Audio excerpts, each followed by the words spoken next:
नमस्कार दोस्तों। संतों की एक सभा चल रही थी।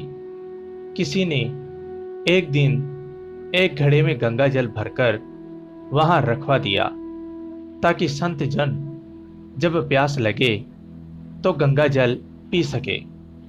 संतों की उस सभा के बाहर एक व्यक्ति खड़ा था। उसने गंगा जल से भरे घड़े को देखा तो उसे तरह तरह के विचार आने लगे। वह सोचने लगा, यह घड़ा कितना भाग्यशाली है। एक तो इसमें किसी तालाब फोकर का नहीं बल्कि गंगा जल भरा गया, और दूसरा यह अब संतों के काम आएगा। संतों का स्पर्श मिलेगा, उनकी सेवा का अवसर मिलेगा। ऐसी किस्मत किसी किसी की ही होती है। घड़े ने उसके मन के भाव पढ़ लिए और घड़ा बोल पड़ा, बंधु, मैं तो मिट्टी के रूप में शून्य पड़ा, सिर्फ मिट्टी का ढेर था, किसी काम का नहीं था। कभी ऐसा नहीं लगता था कि भगवान ने हमारे साथ न्याय किया है। फिर एक दिन एक कुम्हार आया। उसने पावड़ा मार मार कर हमको खोदा और बोरी में भरकर गधे पर लाद कर अपने घर ले गया। वहां ले जाकर हमको उसने रौंदा, फिर पानी डालकर गूंथा, चाक पर चढ़ाकर तेजी से घुमाया, फिर गला काटा, फिर थापे मार मार कर बराबर किया। बात यही नहीं रुकी।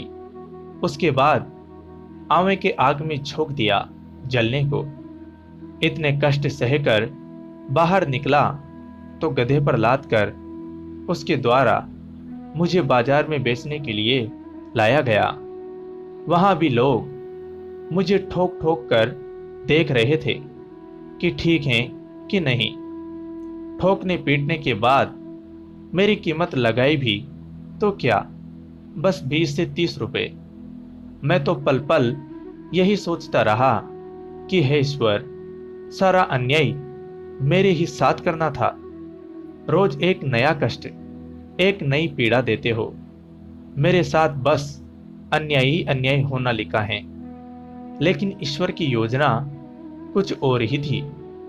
किसी सज्जन ने मुझे खरीद लिया और जब मुझमें गंगा जल भरकर संतों की सभा में भेज दिया, तब मुझे आभास हुआ कि कुम्हार का वह फावड़ा चलाना भी उसकी कृपा थी। उसका मुझे वह गुथना भी उसकी कृपा थी। मुझे आग में जलाना भी उसकी मौज थी, और बाजार में लोगों के द्वारा ठोके जाना भी उसकी ही मौज थी। अब मालूम पड़ा कि मुझ पर सब उस परमात्मा की कृपा ही कृपा थी।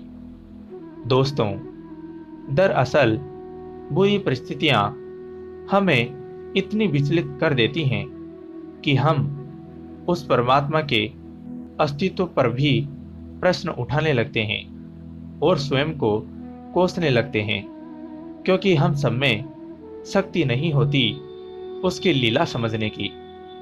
कई बार हमारे साथ भी ऐसा ही होता है।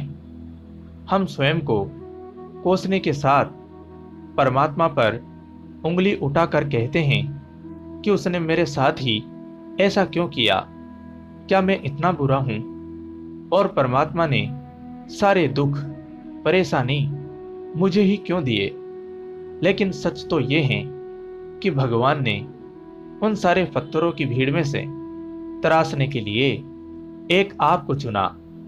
अब तराशने में तो थोड़ी तकलीफ तो झेलनी ही पड़ती है।